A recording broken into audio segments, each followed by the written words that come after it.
and welcome to my channel. I'm Toyosi. In today's video, we're going to be looking at the budget versus the actual versus the forecast.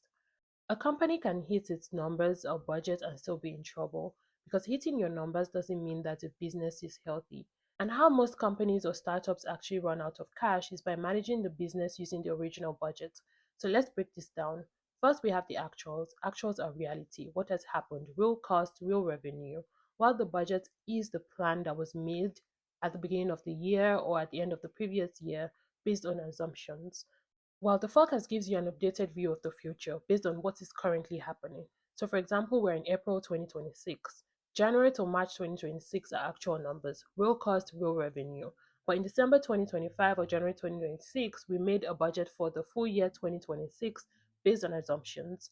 And then the forecast, on the other hand, will take into account the actuals for the first 3 months and the budget for the rest of the year. And the budget will be adjusted based on the changes that have currently happened between January and March. And this will give the company a more realistic view of how it's expected to perform by end of year 2026. The finance team actually updates the forecast regularly. It could be monthly, quarterly, depending on how volatile your company or business is. And most times the question asked include what is different from what we planned, why is it different, and actually what do we do about it.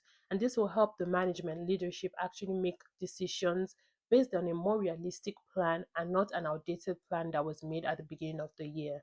It also applies to your personal finance. If at the beginning of the year you had set out to save $1,000 every month, for example, and by April 2026 you only have $300 in your savings, then you have to adjust your expectations for the savings for the year of 2026 because you're already off by April. And you also need to know why you're off. Did you have to spend more on groceries or utilities, or you just decided to splurge on a perfume or a bag, for example? This will help you understand how your savings pattern needs to change as we go into the year even further.